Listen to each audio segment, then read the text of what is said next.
Pauri number 42, 41 ते 42 ਦੇ ਵਿੱਚ ਗੁਰੂ ਸਾਹਿਬ ਜੀ ਨੇ, ਗੁਰੂ ਨਾਨਕ ਦੇਵ ਮਹਾਰਾਜ ਨੇ ਇੱਕ ਇਨਸਾਨ, ਇੱਕ ਮਨੁੱਖ, ਇੱਕ ਗੁਰੂ ਦੀ ਸ਼ਰਨ ਪਏ ਹੋਏ ਗੁਰਮੁਖ ਦੀਆਂ ਕਹਾਣੀਆਂ ਦੱਸੀਆਂ ਹਨ। ਉਹਦਾ ਕਿਰਦਾਰ ਕੀ ਹੈ, ਉਹਦੀ ਜ਼ਿੰਦਗੀ ਕਿਹੋ ਜਿਹੀ ਹੈ, ਉਹਦੇ ਜੀਵਨ ਦੇ ਰੰਗ ਕਿਹੋ ਜਿਹੇ ਹਨ, ਕਿਸ ਤਰ੍ਹਾਂ ਉਹ ਜੀਵਨ ਜਿਉਂਦਾ ਹੈ, ਇਹ ਦੋ ਪੌੜੀਆਂ ਵਿੱਚ ਗੁਰੂ ਪਾਤਸ਼ਾਹ ਜੀ ਨੇ ਵਿਚਾਰ ਦਿੱਤੇ ਹਨ। ਜਿਸ ਤਰ੍ਹਾਂ ਪਹਿਲਾਂ ਬੇਨਤੀ ਕੀਤੀ ਸੀ ਕਿ ਪੌੜੀ ਨੰਬਰ 42 ਤੱਕ ਲਗਾਤਾਰ 14-15 ਪੌੜੀਆਂ ਵਿੱਚ ਗੁਰੂ ਨਾਨਕ ਸਾਹਿਬ ਆਪਣੇ ਮਤ ਦਾ ਵਿਸਥਾਰ ਹੀ ਦੱਸ ਰਹੇ ਹਨ, ਪਰ ਪੌੜੀ ਨੰਬਰ 43 ਤੋਂ ਫਿਰ ਸਵਾਲ ਜਵਾਬ ਦਾ ਸਿਲਸਿਲਾ ਜਿਹੜਾ ਹੈ ਉਹ ਆਰੰਭ ਹੋ ਜਾਂਦਾ ਹੈ। ਸਿੱਧ ਸਵਾਲ ਪੁੱਛੀ ਜਾਂਦੇ ਹਨ। ਗੁਰੂ ਨਾਨਕ ਪਾਤਸ਼ਾਹ ਉਹਨਾਂ ਸਵਾਲਾਂ ਦੇ ਜਵਾਬ ਬੜੇ ਹੀ ਪਿਆਰ, ਬੜੇ ਹੀ ਵਿਸ਼ਾਲਤਾ ਵਾਲੇ, ਬਹੁਤ ਹੀ ਸਮਝ ਵਾਲੇ, ਬਹੁਤ ਹੀ ਗਿਆਨ ਵਾਲੇ ਲਫ਼ਜ਼ਾਂ ਵਿੱਚ ਬਿਆਨ ਕਰਦੇ ਹਨ। ਕੱਲ ਦੀ ਜਿਹੜੀ ਪੌੜੀ ਆਪਾਂ ਕੀਤੀ ਸੀ ਕਿ ਸੰਸਾਰ ਅੰਜਨ ਹੈ, ਕਾਰਖ ਨਾਲ ਭਰਿਆ ਹੋਇਆ ਹੈ। ਇਸ ਸੰਸਾਰ ਵਿੱਚੋਂ ਪਾਰ ਹੋਣਾ ਸੌਖੀ ਬਾਤ ਨਹੀਂ ਹੈ, ਸੌਖੀ ਘਾਟੀ ਨਹੀਂ ਹੈ। ਇਸ ਅੰਜਨ ਸੰਸਾਰ ਵਿੱਚੋਂ ਨਿਰੰਜਨ ਰਹਿਣਾ ਤੇ ਨਿਰੰਜਨ ਨਾਲ ਮਿਲਾਪ ਕਰਨਾ ਜੀਵਨ ਦਾ ਮਕਸਦ ਹੈ, ਕਿਉਂਕਿ ਪਰਮੇਸ਼ਰ ਨਿਰਅੰਜਨ ਹੈ, ਜਿਸ ਨੂੰ ਕੋਈ ਕਾਲਖ ਨਹੀਂ ਲੱਗਦੀ, ਜੋ ਵਿਕਾਰਾਂ ਦੀ ਛੋਹ ਤੋਂ ਪਰੇ ਹੈ, ਤੇ ਉਸ ਨਿਰੰਜਨ ਨਾਲ ਨਿਰੰਜਨ ਹੋ ਕੇ ਹੀ ਮਿਲਿਆ ਜਾ ਸਕਦਾ ਹੈ।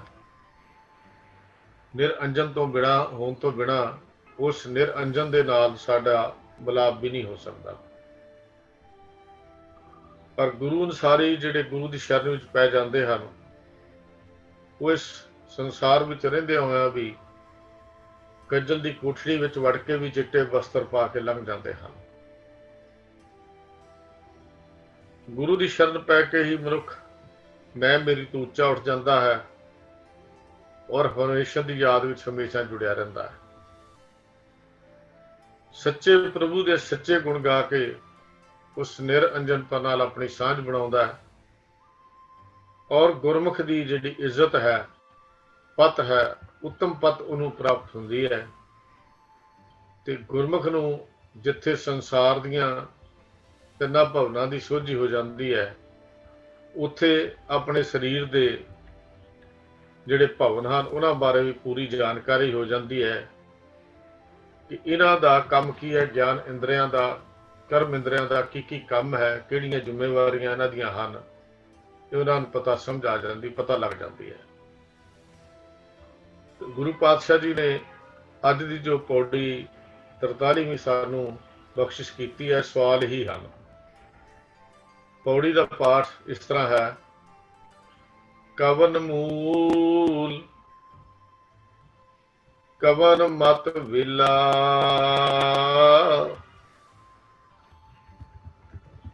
ਤੇਰਾ ਕਵਨ ਗੁਰੂ ਜਿਸ ਕਾ ਤੂੰ ਚੇਲਾ।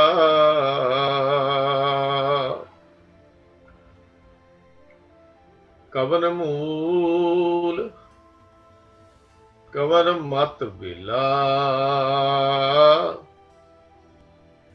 ਤੇਰਾ ਕਵਨ ਗੁਰੂ ਜਿਸ ਕਾ ਤੂੰ ਚੇਲਾ। ਕਵਨ ਕਥਾ ਲੈ ਰਹੋ ਨਿਰਾਲੇ, ਬੋਲੇ ਨਾਨਕ ਸੁਣੋ ਤੁਮ ਬਾਲੇ।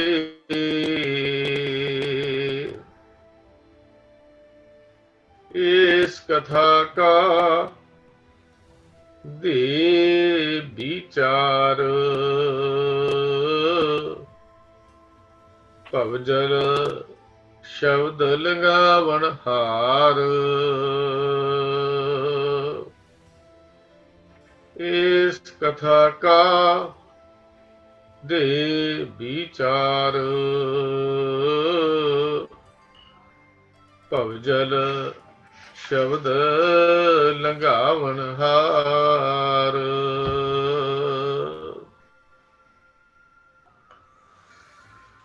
ਸਿੱਧ ਗੋਸ਼ਟ, ਸਿੱਧਾਂ ਦੇ ਨਾਲ ਗੋਸ਼ਟੀ, ਪਰਮੇਸ਼ਰ ਨਾਲ ਮਿਲਾਪ। ਇਸ ਗੋਸ਼ਟੀ ਵਿੱਚੋਂ ਜੋ ਸਿਧਾਂਤ ਪ੍ਰਗਟ ਹੋਏ, ਉਹਨਾਂ ਸਿਧਾਂਤਾਂ ਤੇ ਚੱਲ ਕੇ ਉਸ ਪਰਮੇਸ਼ਰ ਨਾਲ ਮਿਲਾਪ ਹੋ ਸਕਦਾ ਹੈ। ਇਹ ਸਿੱਧ ਗੋਸ਼ਟ ਬਾਣੀ, ਜਿਵੇਂ ਆਪਾਂ ਨੂੰ ਪਤਾ ਹੈ ਵੀ ਗੁਰੂ ਨਾਨਕ ਦੇਵ ਪਾਤਸ਼ਾਹ ਜੀ ਦੀ ਉਚਾਰਨ ਕੀਤੀ ਹੋਈ ਹੈ, ਸਵਾਲ ਸਿੱਧ ਕਰਦੇ ਹਨ ਤੇ ਜਵਾਬ ਗੁਰੂ ਨਾਨਕ ਦੇਵ ਮਹਾਰਾਜ ਦਿੰਦੇ ਹਨ। ਸਵਾਲ ਸਾਰੇ ਜਿੰਨੇ ਵੀ ਹਨ ਸਿੱਧਾਂ ਵੱਲੋਂ ਹਨ, ਜਵਾਬ ਗੁਰੂ ਨਾਨਕ ਦੇਵ ਪਾਤਸ਼ਾਹ ਦੇ ਹਨ। ਸਿੱਧਾਂ ਨੇ ਕੀ ਸਵਾਲ ਕੀਤੇ, ਇਹ ਵੀ ਗੁਰੂ ਸਾਹਿਬ ਜੀ ਨੇ ਆਪ ਦੱਸੇ ਹਨ, ਗੁਰੂ ਨਾਨਕ ਦੇਵ ਮਹਾਰਾਜ ਨੇ। ਕਮਾਲ ਦੀ ਗੱਲ ਹੈ, ਫਿਰ ਜੋ ਸਵਾਲ ਸਿੱਧਾਂ ਨੇ ਪੁੱਛਿਆ ਉਹਦੇ ਵਿੱਚ ਕੋਈ ਅਦਲਾ ਬਦਲੀ ਨਹੀਂ ਕੀਤੀ, ਉਹ ਅੱਖਰ ਵੀ ਚੇਂਜ ਨਹੀਂ ਕੀਤੇ। ਜਿਸ ਤਰ੍ਹਾਂ ਸਿੱਧਾਂ ਨੇ ਸਵਾਲ ਪੁੱਛੇ, ਗੁਰੂ ਮਹਾਰਾਜ ਨੇ ਕਿਆ ਕਮਾਲ ਦਾ ਇਨਸਾਫ ਕੀਤਾ ਵੀ ਕਿਸੇ ਦੇ ਸਵਾਲ ਨੂੰ ਕੋਈ ਤਰੋੜ ਮੋੜ ਕੇ ਨਹੀਂ ਰੱਖਿਆ, ਕੋਈ ਬਦਲ ਕੇ ਨਹੀਂ ਰੱਖਿਆ। ਇਹ ਗੁਰੂ ਨਾਨਕ ਪਾਤਸ਼ਾਹ ਦੇ ਘਰ ਦਾ ਇਨਸਾਫ ਹੈ ਵੀ ਜਿਹੜੀ ਗੱਲ ਕਿਸੇ ਨੇ ਆਖੀ, ਜਿਹੜੀ ਗੱਲ ਕਿਸੇ ਨੇ ਪੁੱਛੀ, ਉਹ ਇਨ ਬਿਨ ਉਸੇ ਤਰ੍ਹਾਂ ਹੀ ਗੁਰੂ ਸਾਹਿਬ ਨੇ ਦਰਜ ਕਰਵਾਈ। ਬੋਲੀ ਵੀ ਹੋਈ ਹੈ, ਸਵਾਲ ਵੀ ਉਹੀ ਹਨ, ਉਹਨਾਂ ਸ਼ਬਦਾਂ ਦਾ ਬਦਲਿਆ ਵੀ ਨਹੀਂ, ਤੇ ਜਿਹੜੇ ਜਵਾਬ ਗੁਰੂ ਸਾਹਿਬ ਜੀ ਨੇ ਦਿੱਤੇ ਉਹ ਵੀ ਆਪ ਗੁਰੂ ਸਾਹਿਬ ਜੀ ਨੇ ਦਰਜ ਕਰਵਾਏ। ਰਤੀ ਭਰ ਵੀ ਇਹਦੇ ਵਿੱਚ ਕਿਤੇ ਕੋਈ ਤਬਦੀਲੀ ਨਾ ਸਵਾਲਾਂ ਵਿੱਚ ਹੋਈ ਤੇ ਨਾ ਹੀ ਪੁੱਛਣ ਵਾਲੇ ਜੋਗੀਆਂ ਦੇ ਮਤ ਦੀ ਕੋਈ ਗੱਲ ਗੁਰੂ ਸਾਹਿਬ ਜੀ ਨੇ ਵਧਾ ਘਟਾ ਕੇ ਪੇਸ਼ ਕੀਤੀ। ਕੋਈ ਆਪਣੀ ਮਰਜ਼ੀ ਗੁਰੂ ਸਾਹਿਬ ਜੀ ਨੇ ਇੱਥੇ ਨਹੀਂ ਦਿੱਤੀ, ਸਿਵਾਏ ਆਪਣੇ ਜਵਾਬ ਦੇਣ ਤੋਂ। ਹੁਣ ਸਿੱਧਾ ਨੇ ਪੁੱਛਿਆ, ਬਾਲੇ ਕਿਹੜੀ ਕਹਾਣੀ ਹੈ ਤੇਰੀ ਜ਼ਿੰਦਗੀ ਦੀ? ਬਾਲਾ, ਲਫ਼ਜ਼ ਬਾਲਾ ਇਹਦੇ ਚ ਵੀ ਵਰਤਿਆ, ਪਿਛਲੇ ਸਵਾਲਾਂ ਵਿੱਚ ਵੀ ਵਰਤਿਆ ਸੀ। ਬਾਲੇ ਤੇਰੀ ਜ਼ਿੰਦਗੀ ਦੀ ਕਹਾਣੀ ਕੀ ਹੈ ਕਿ ਤੂੰ ਦੁਨੀਆ 'ਚ ਰਹਿੰਦਿਆਂ ਹੋਇਆ ਵੀ ਦੁਨੀਆ ਤੋਂ ਨਰਾਲਾ ਕਿਵੇਂ ਹੋ ਗਿਆ, ਨਿਰਲੇਪ ਕਿਵੇਂ ਹੋ ਗਿਆ? ਇਹ ਸਵਾਲ ਸਿੱਧਾ ਨੇ ਪੁੱਛਿਆ। ਇਹੋ ਜਿਹੇ ਸਵਾਲ ਸਿੱਧਾ ਨੇ ਸਿੱਧ ਗੋਸ਼ਟ ਦੀ ਪੌੜੀ ਨੰਬਰ 4 ਵਿੱਚ ਵੀ ਪੁੱਛੇ ਸਨ। ਜੇ ਆਪ ਜੀ ਨੂੰ ਕੁਝ ਯਾਦ ਹੋਵੇ, ਥੋੜੀ ਬਹੁਤੀ ਸਿੱਧ ਗੋਸ਼ਟ ਜੋ ਆਪਾਂ ਪਹਿਲਾਂ ਵਿਚਾਰ ਕੀਤੀ, ਜੇ ਕੋਈ ਸਾਡੇ ਜ਼ਿਹਨ ਵਿੱਚ ਹੋਵੇ ਜਾਂ ਵਿਚਾਰ ਵਿੱਚ ਹੋਵੇ, ਇਹੋ ਜਿਹੇ ਸਵਾਲ ਜੋ ਅੱਜ ਪੁੱਛੇ ਹਨ, ਇਹ ਸਵਾਲ ਪੌੜੀ ਨੰਬਰ 4 ਵਿੱਚ ਵੀ ਪੁੱਛੇ ਸਨ। ਸਤਿਗੁਰੂ ਜੀ ਨੂੰ ਉਹਨਾਂ ਨੇ ਪੁੱਛਿਆ ਸੀਗਾ, ਗੁਰੂ ਪਾਤਸ਼ਾਹ ਜੀ ਨੂੰ ਸਿੱਧਾ ਨੇ, ਦੁਨੀਆ ਸਾਗਰ ਦੁੱਤਰ ਕਹੀ ਹੈ, ਕਿਉਂ ਕਰ ਪਾਈਐ ਪਾਰੋ? ਬਾਬਾ ਦੱਸ, ਬਾਲਿਆ ਸਾਨੂੰ ਸਮਝਾ, ਸੰਸਾਰ ਨੂੰ ਬੜਾ ਦੁੱਤਰ ਡਰਾਉਣਾ ਆਖੀਦਾ, ਔਖਾ ਆਖੀਦਾ, ਔਖੀ ਘਾਟੀ ਕਹੀਦੀ ਹੈ। ਇਸ ਸੰਸਾਰ ਤੋਂ ਫਿਰ ਪਾਰ ਕਿਵੇਂ ਹੋਈਏ? ਸੰਸਾਰ ਭਵਜਲ ਤੋਂ ਕਿਵੇਂ ਪਾਰ ਹੋਈਏ? ਇਹ ਸਵਾਲ ਚਰਪੜ ਵੱਲੋਂ ਪੁੱਛਿਆ ਗਿਆ ਸੀ। ਚਰਵਟ ਬੋਲੇ ਉਦੂ ਨਾਨਕ, ਦੇਹੋ ਸੱਚਾ ਵਿਚਾਰੋ। ਵੀ ਇਹ ਅਵਧੂਤ ਨਾਨਕ ਦੱਸ, ਤੁਸੀਂ ਕਹਿੰਦੇ ਹੋ ਨਿਰਲੇਪ ਹੋ ਗਏ ਆ, ਅਵਧੂਤ ਬਣ ਗਏ ਅਸੀਂ, ਪਰ ਦੱਸ ਕਿਵੇਂ? ਕੋਈ ਸੱਚ ਦੀ ਗੱਲ ਕਹਿ, ਸੱਚੀ ਵਿਚਾਰ ਦੱਸ, ਕਿਸ ਢੰਗ ਨਾਲ ਤੂੰ ਨਿਰਲੇਪ ਹੋਇਆ? ਗੁਰੂ ਨਾਨਕ ਪਾਤਸ਼ਾਹ ਨੇ ਫਿਰ ਚਰਪੜ ਨੂੰ ਜਿਹੜਾ ਜਵਾਬ ਦਿੱਤਾ, ਕਹਿੰਦੇ ਵੈਸੇ ਤਾਂ ਤੂੰ ਇਹਦਾ ਜਵਾਬ ਜਾਣਦਾ ਹੈ। ਆਪਾਂ ਉਦੋਂ ਵੀ ਵਿਚਾਰ ਕੀਤੀ ਸੀ, ਕਈ ਵਾਰੀ ਕਿਸੇ ਦੀ ਪਰਖ ਕਰਨ ਲਈ, ਆਪਣੇ ਆਪ ਨੂੰ ਵੱਡਾ ਦਿਖਾਉਣ ਦੇ ਲਈ ਅਸੀਂ ਉਹਨੂੰ ਉਹ ਸਵਾਲ ਪੁੱਛ ਲੈਂਦੇ ਆ ਜਿਹੜੇ ਦਾ ਜਵਾਬ ਸਾਨੂੰ ਆਉਂਦੇ ਹੁੰਦੇ ਆ। ਕਈ ਵਾਰੀ ਕਿਸੇ ਨੂੰ ਛੋਟਾ ਦਿਖਾਉਣ ਲਈ, ਆਪਣੇ ਆਪ ਨੂੰ ਵੱਡਾ ਦਿਖਾਉਣ ਲਈ ਅਸੀਂ ਉਹ ਸਵਾਲ ਪੁੱਛਦੇ ਹਾਂ ਜਿਹੜੇ ਸਵਾਲ ਦਾ ਜਵਾਬ ਸਾਡੇ ਕੋਲ ਹੁੰਦੇ ਹਨ। ਗੁਰੂ ਸਾਹਿਬ ਜੀ ਕਹਿੰਦੇ ਚਰਪਟ ਵੈਸੇ ਤਾਂ ਤੂੰ ਜਾਣਦਾ ਹੀ ਹੈ ਇਹਨਾਂ ਸਵਾਲਾਂ ਦਾ ਜਵਾਬ ਕੀ ਹੈ। ਜੋ ਆਪ ਜਾਣਦਾ ਹੋਵੇ ਉਹਨੂੰ ਉੱਤਰ ਦੇਣ ਦੀ ਲੋੜ ਨਹੀਂ ਹੁੰਦੀ। ਜੋ ਆਪ ਜਵਾਬ ਨੂੰ ਜਾਣਦਾ ਹੋਵੇ ਉਹਨੂੰ ਉੱਤਰ ਦੇਣ ਦੀ ਲੋੜ ਨਹੀਂ ਹੁੰਦੀ। ਪਰ ਤੇਰੇ ਪ੍ਰਸ਼ਨ ਦਾ ਵਿੱਚ ਇਹ ਵੀ ਗੱਲ ਨਾਲ ਗੁਰੂ ਸਾਹਿਬ ਨੇ ਕਹੀ ਸੀ ਵੀ ਤੇਰੇ ਪ੍ਰਸ਼ਨ ਵਿੱਚ ਕੋਈ ਕਮੀ ਵੀ ਨਹੀਂ ਹੈ, ਕੋਈ ਊਣਤਾਈ ਵੀ ਨਹੀਂ ਹੈ, ਕੋਈ ਉਕਾਈ ਵੀ ਨਹੀਂ ਹੈ। ਇਸ ਦਾ ਉੱਤਰ ਫਿਰ ਗੁਰੂ ਪਾਤਸ਼ਾਹ ਨੇ ਬੜਾ ਸੰਖੇਪ ਜਿਹਾ ਪਹਿਲਾਂ ਦਿੱਤਾ ਸੀ। ਕਹਿਣ ਲੱਗੇ ਸੀ, ਗੁਰੂ ਪਾਤਸ਼ਾਹ ਕਹਿਣ ਲੱਗੇ ਵੀ ਹੇ ਚਰਪਟ, ਹੇ ਜੋਗੀ, ਇਹ ਜਿਹੜੇ ਉਹਦੇ ਬੋਲ ਸਨ ਉਸ ਪੌੜੀ ਦੇ, ਆਪੇ ਆਖੈ ਆਪੇ ਸਮਝੈ ਤਿਸ ਕਿਆ ਉੱਤਰ ਦੀਜੈ। ਵੀ ਕਾਹਦਾ ਉੱਤਰ ਦਈਏ। ਸਾਚ ਕੋ ਤੁਮ ਪਾਰਗ੍ਰਾਮੀ ਤੁਝ ਕਿਆ ਬੈਸਣ ਦੀਜੈ। ਗੁਰੂ ਪਾਤਸ਼ਾਹ ਨੂੰ ਇਹ ਉਸ ਬੋਲ ਸਨ ਪੌੜੀ ਦੇ। ਪਰ ਪੰਜਵੀਂ ਪੌੜੀ ਵਿੱਚ ਗੁਰੂ ਸਾਹਿਬ ਜੀ ਨੇ ਵਿਸਤਾਰ ਸਹਿਤ ਉਹਦਾ ਜਵਾਬ ਦਿੱਤਾ ਸੀ। ਪੰਜਵੀਂ ਪੌੜੀ ਦੇ ਵਿੱਚ ਵਿਸਤਾਰ ਸਹਿਤ ਉਹਦਾ ਜਵਾਬ ਦਿੱਤਾ। ਪਹਿਲਾਂ ਧਰਮ 'ਚ ਭਰੀਆਂ ਗੱਲਾਂ ਹੀ ਕੀਤੀਆਂ, ਫਿਰ ਉਦਾਹਰਨਾਂ ਵੀ ਦਿੱਤੀਆਂ। ਪੰਜਵੀਂ ਪੌੜੀ 'ਚ ਕਬਲ ਦੇ ਫੁੱਲ ਦੀ ਉਦਾਹਰਨ ਦਿੱਤੀ ਵੀ ਕਬਲ ਦਾ ਫੁੱਲ ਪਾਣੀ ਵਿੱਚ ਰਹਿੰਦਾ ਹੈ ਤੇ ਆਪਣੀਆਂ ਪੰਖੜੀਆਂ ਨੂੰ ਚਿੱਕੜ ਨਾਲ ਭਿੱਜਣ ਨਹੀਂ ਦਿੰਦਾ। ਫਿਰ ਉਦਾਹਰਨ ਦਿੱਤੀ ਗੁਰੂ ਪਾਤਸ਼ਾਹ ਨੇ ਮੁਰਗਾਬੀ ਦੀ, ਵੀ ਮੁਰਗਾਬੀ ਪਾਣੀ ਵਿੱਚ ਤਰਦੀ ਹੈ ਲੇਕਿਨ ਖੰਭਾਂ ਨੂੰ ਪਾਣੀ ਨਾਲ ਗਿੱਲਾ ਨਹੀਂ ਹੋਣ ਦਿੰਦੀ, ਭਿੱਜਣ ਨਹੀਂ ਦਿੰਦੀ। ਨਿਰਲੇਪਤਾ ਦੀ ਗੱਲ ਸਮਝਾਈ ਗੁਰੂ ਪਾਤਸ਼ਾਹ ਜੀ ਨੇ। ਸਤਿਗੁਰੂ ਜੀ ਨੇ ਇਹ ਉੱਤਰ ਦਿੰਦਿਆਂ ਹੋਇਆਂ ਗੱਲ ਕਹੀ ਸੀ, ਜੈਸੇ ਜਲ ਮੈਂ ਕਮਲ ਨਿਰਾਲਮ ਮੁਰਗਾਈ ਨੈ ਸਾਨੇ ਸੁਰਤ ਸ਼ਬਦ ਭਾਵ ਸਾਗਰ ਤਰੀਐ ਨਾਨਕ ਨਾਮ ਬਖਾਨੈ।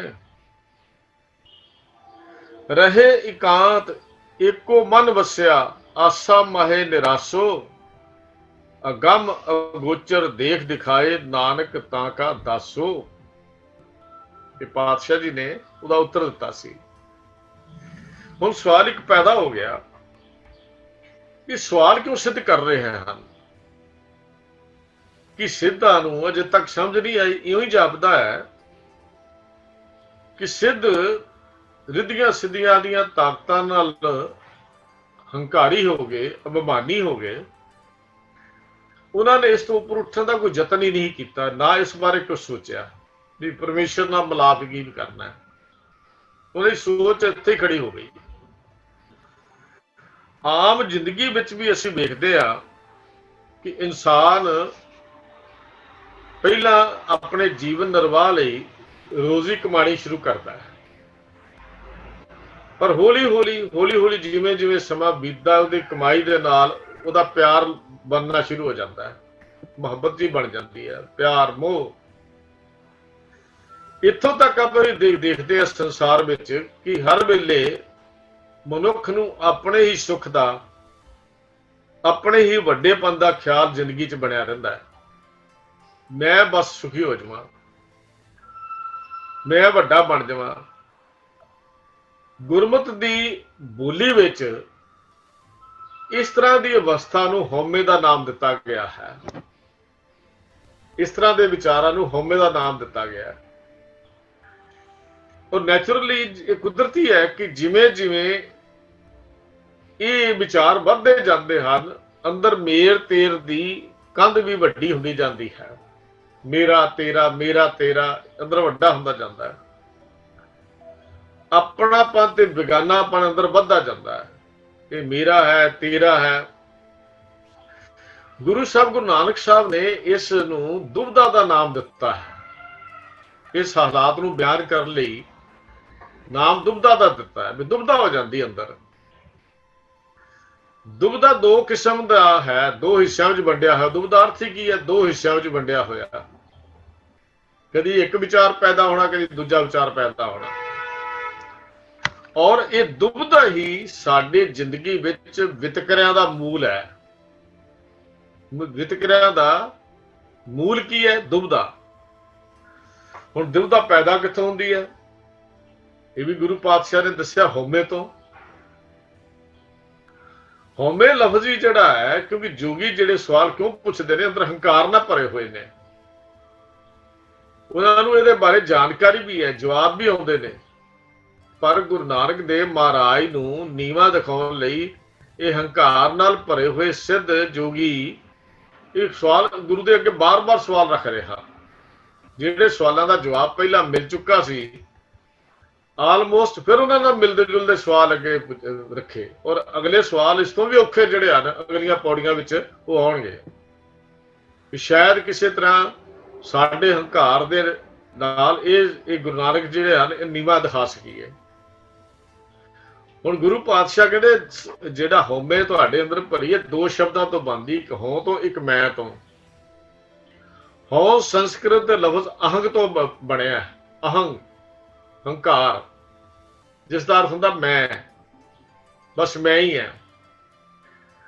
ਹਉਮੈ ਦੇ ਅਰਥ ਮੈਂ ਹਰ ਗੱਲੇ, ਹਰ ਥਾਂ ਤੇ, ਹਰ ਵੇਲੇ ਇਹ ਖਿਆਲ ਟਿਕਿਆ ਰਵੇ ਕਿ ਮੈਂ ਵੱਡਾ ਬਣ ਜਾਵਾਂ, ਮੈਂ ਅਮੀਰ ਹੋ ਜਾਵਾਂ, ਜਿਸ ਕੰਮ ਵਿੱਚੋਂ ਮੈਂ ਖੱਟ ਲਵਾਂ, ਮੈਂ ਇਸ ਕੰਮ ਵਿੱਚੋਂ ਖੱਟ ਲਵਾਂ, ਬਸ ਇਹੋ ਹੀ ਹਉਮੈ ਹੈ।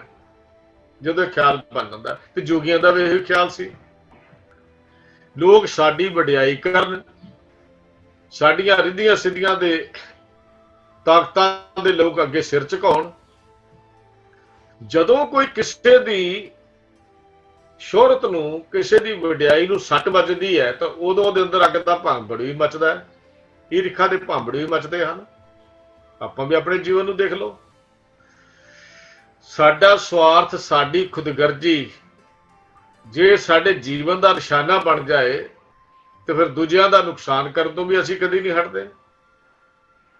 ਉਰਦੀਆਂ ਸਿੱਧੀਆਂ ਦੀਆਂ ਤਾਕਤਾਂ ਨੂੰ ਜੋਗੀ ਲੋਕ ਦੂਜੇ ਦਾ ਨੁਕਸਾਨ ਕਰਨ ਲਈ ਵੀ ਕਰਾਮਾਤਾਂ ਦਿਖਾ ਕੇ ਵੀ ਵਰਤਨ ਤੋਂ ਪਿੱਛੇ ਨਹੀਂ ਸਨ ਹਟਦੇ, ਕਿਉਂਕਿ ਧਰਮ ਜਿਹਦੀ ਗੱਲ ਧਰਮ ਇਜਾਜ਼ਤ ਨਹੀਂ ਸੀ ਦਿੰਦਾ। ਹੁਣ ਕਿਉਂਕਿ ਅੰਦਰ ਦੁਬਿਧਾ ਬਣ ਗਈ, ਜੇ ਆਪਾਂ ਆਪਣੇ ਆਲੇ ਦੁਆਲੇ ਵੀ ਝਾਤੀ ਮਾਰ ਕੇ ਵੇਖ ਲਈਏ, ਜਿੱਥੇ ਸਵਾਰਥ ਖੜਾ ਹੋ ਜਾਂਦਾ ਹੈ, ਜਿੱਥੇ ਦੁਬਿਧਾ ਖੜੀ ਹੋ ਜਾਂਦੀ ਹੈ, ਇਹ ਸਾਰਾ ਇੱਕ, ਇਹ ਸਮਝੋ ਵੈਰ ਵਿਰੋਧ ਦਾ ਇੱਕ ਰੂਟ ਕਾਜ਼ ਹੈ, ਮੂਲ ਹੈ ਇਹ ਵੈਰ ਵਿਰੋਧ ਦਾ, ਆਪਸੀ ਟਕਰਾਓ ਦਾ। ਬੰਦਾ ਬੰਦੇ ਦਾ ਵੈਰੀ ਬਣ ਜਾਂਦਾ ਹੈ, ਇੱਕ ਕੌਮ ਦੂਜੀ ਕੌਮ ਦੇ ਵਿਰੋਧੀ ਹੋ ਜਾਂਦੀ ਹੈ, ਇੱਕ ਦੇਸ਼ ਦੂਜੇ ਦੇ ਵਿਰੋਧੀ ਹੋ ਜਾਂਦਾ ਹੈ, ਫੌਜਾਂ ਮਰਦੀਆਂ ਨੇ, ਲਹੂ ਲੁਹਾਨ ਹੁੰਦਾ ਹੈ। ਜੋ ਕੁਝ ਆਪਾਂ ਵੇਖ ਰਹੇ ਹਾਂ, ਇਹ ਸਾਰਾ ਖੁਦਗਰਜੀ ਉੱਤੇ ਖੜਾ ਹੈ, ਸਵਾਰਥ ਉੱਤੇ ਖੜਾ ਹੈ। ਜਿਹੜੇ ਫੌਜੀਆਂ ਦਾ ਮਰ ਜਾਣਾ, ਇਹ ਕੋਈ ਆਮ ਘਟਨਾ ਨਹੀਂ ਹੈ, ਸਵਾਰਥ ਉੱਤੇ ਖੜੀ ਹੈ। ਦੇਸ਼ਾਂ ਦੀ ਆਪੋ ਵਿੱਚ ਟੱਕਰ ਕਿਉਂ ਹੁੰਦੀ ਹੈ? ਸਵਾਰਥ ਲਈ। ਤਾਂ ਇਹ ਸਵਾਰਥ ਜਿਹੜਾ ਹੈ, ਧਰਮ ਦੀ ਦੁਨੀਆ ਵਿੱਚ ਵੀ ਇਨਸਾਨ ਦੀ ਜ਼ਿੰਦਗੀ ਨੂੰ ਨਰਕ ਬਣਾਉਂਦਾ ਹੈ, ਭਾਵ ਬਹੁਤ ਗੰਦੀ ਜਿਹੀ ਜ਼ਿੰਦਗੀ ਬਣਾ ਦਿੰਦਾ ਹੈ। ਇਨਸਾਨ ਆਪ ਅੰਦਰੋਂ ਦੁਖੀ ਹੁੰਦਾ ਹੈ, ਤੇ ਉਹ ਦੂਜੇ ਨੂੰ ਸੁਖੀ ਰਹਿ ਨਹੀਂ ਦੇਣਾ ਚਾਹੁੰਦਾ, ਬਸ ਉਹਦੀ ਜ਼ਿੰਦਗੀ ਦਾ ਨਿਸ਼ਾਨਾ ਜਿਹਾ ਬਣ ਜਾਂਦਾ ਹੈ।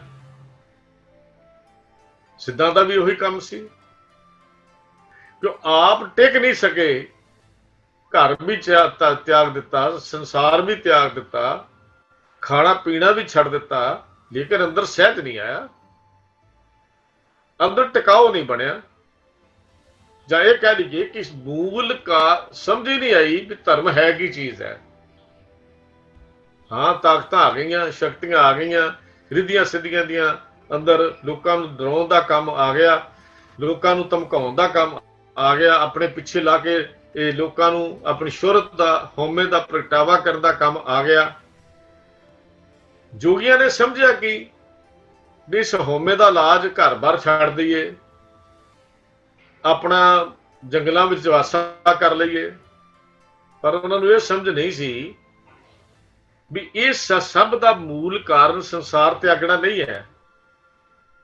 ਇਹ ਗੱਲ ਸਮਝੀ ਨਹੀਂ ਵੀ ਮਾਇਆ ਦਾ ਕੇਵਲ ਇੰਨੀ ਕਿ ਛੋਟੀ ਨਹੀਂ ਵੀ ਉਹਨੇ ਪਰਿਵਾਰ ਤਿਆਗ ਦਿੱਤਾ, ਜਾਂ ਆਪਣੇ ਬੱਚੇ ਤਿਆਗ ਦਿੱਤੇ, ਜਾਂ ਘਰ ਤਿਆਗ ਦਿੱਤਾ, ਬਸ ਉਹਦਾ ਤਿਆਗ ਹੋ ਗਿਆ, ਜਾਂ ਕੋਈ ਧਨ ਤਿਆਗ ਦਿੱਤਾ। ਜੰਗਲਾਂ ਵਿੱਚ ਕੀਤੇ ਹੋਏ ਤਪਾਂ ਦਾ ਹੰਕਾਰ, ਤਪਾਂ ਦਾ ਮਾਨ, ਸਮਾਧੀਆਂ ਦੀ ਇਕਾਗਰਤਾ ਤੋਂ ਪੈਦਾ ਹੋਈਆਂ ਮਾਨਸਿਕ ਤਾਕਤਾਂ ਵੀ ਜੋਗੀਆਂ ਦਾ ਇੱਕ ਨਸ਼ਾ ਬਣ ਗਈਆਂ, ਔਰ ਰੱਬ ਦੇ ਮਿਲਾਪ ਵਿੱਚ ਰੁਕਾਵਟ ਬਣ ਕੇ ਖੜੀਆਂ ਹੋ ਗਈਆਂ। ਇਹੋ ਹੀ ਰਿਸ਼ਤਤਾ ਦੀ ਜ਼ਿੰਦਗੀ। ਅੰਦਰ ਰੁਕਾਵਟਾਂ ਬਣ ਕੇ ਖੜੀਆਂ ਹੋ ਗਈਆਂ। ਇਹਨਾਂ ਮਾਨਸਿਕ ਤਾਕਤਾਂ ਦੇ ਅੰਦਰ ਲੋਕਾਂ ਨੂੰ ਡਰਾਉਣਾ, ਵਰਸਰਾਪ ਦੇਣੇ, ਲਾਲਚ ਦੇਣੇ, ਡਰਾਵੇ ਦੇਣੇ, ਇਹ ਕੀ ਹੈ? ਇਹੋ ਹੀ ਹੈ ਹਉਮੈ ਦੇ ਪ੍ਰਗਟਾਵਾ, ਮਾਇਆ ਦੇ ਹੱਥਾਂ ਵਿੱਚ ਖੇਡਣਾ। ਹੋਰ ਕੀ ਇਹੋ ਕੁਝ ਹੈ ਮਾਇਆ ਦੇ ਹੱਥਾਂ 'ਚ ਖੇਡਣਾ? ਆਪਣੀਆਂ ਤਾਕਤਾਂ ਨੂੰ ਪ੍ਰਗਟਾਵਾ ਕਰਨਾ, ਦਿਖਾਉਣਾ, ਔਰ ਮਾਇਆ ਇਹੋ ਹੀ ਹੈ ਮਾਇਆ ਦੇ ਹੱਥਾਂ ਵਿੱਚ ਖੇਡਣਾ। ਇਸ ਤੋਂ ਇਲਾਵਾ ਹੋਰ ਕੁਛ ਨਹੀਂ। ਜੋਗੀ ਜਿਹੜੇ ਸਨ ਇਹੋ ਕੁਝ ਕਰਦੇ ਸੀ। ਮੈਂ ਵਰ ਦੇ ਸਕਦਾ, ਮੈਂ ਮਾਰ ਸਕਦਾ, ਮੈਂ ਹੰਕਾਰੀ ਸਨ ਤੇ ਕ੍ਰੋਧੀ ਸਨ। ਜਿੰਨੇ ਜੋਗੀ ਸਨ, ਕ੍ਰੋਧ ਵੀ ਬੜਾ ਸੀ। ਜਦੋਂ ਇਹਨਾਂ ਦੀ ਸ਼ੋਹਰਤ ਨੂੰ ਸੱਟ ਵੱਜੀ ਬਾਬੇ ਨਾਨਕ ਦੇ ਸਿਧਾਂਤਾਂ ਤੇ ਦੇਖਿਆ ਵੀ ਜਿੱਥੇ ਦੇਖੀਏ ਇਹ ਛੋਟੀ ਜੀ ਉਮਰ ਦਾ ਇੱਕ ਬਾਲਕਾ, ਬਾਲਾ ਲਫ਼ਜ਼ ਤਾਂ ਵਰਤਿਆ ਬਾਲਕਾ। ਭਾਈ ਗੁਰਦਾਸ ਜੀ ਨੇ ਆਪਣੀਆਂ ਵਾਰਾਂ ਵਿੱਚ ਵੀ ਇਹ ਲਫ਼ਜ਼ ਦੱਸਿਆ ਵੀ ਜੋਗੀ ਬਾਲਾ ਕਹਿ ਕੇ ਬੁਲਾਉਂਦੇ ਸਨ। ਆਪ ਉਹਨਾਂ ਦੀਆਂ ਵਡੇਰੀਆਂ ਉਮਰਾਂ ਸੀ। ਧਰਤੀ ਦੇ ਸਾਰੇ ਹੀ ਬੰਦੇ ਜਿੰਨੇ ਹਨ ਉਹਨਾਂ ਨੂੰ ਆਪਣੇ ਥੱਲੇ ਅਧੀਨ ਕਰਨ ਲਈ ਇਹ ਜੋਗੀਆਂ ਨੇ ਆਪਣਾ ਸਾਰੀਆਂ ਕਰਾਮਾਤਾਂ ਦਿਖਾਈਆਂ। ਕਿਰਤ ਘਰ ਛੱਡ ਦਿੱਤੀ, ਘਰ ਛੱਡਤਾ, ਰੁੱਖ ਬਿਰਖਾਂ ਦੀ ਖੁਰਾਕ ਖਾ ਲਈ, ਕੰਧ ਮੂਲ ਖਾ ਲਿਆ।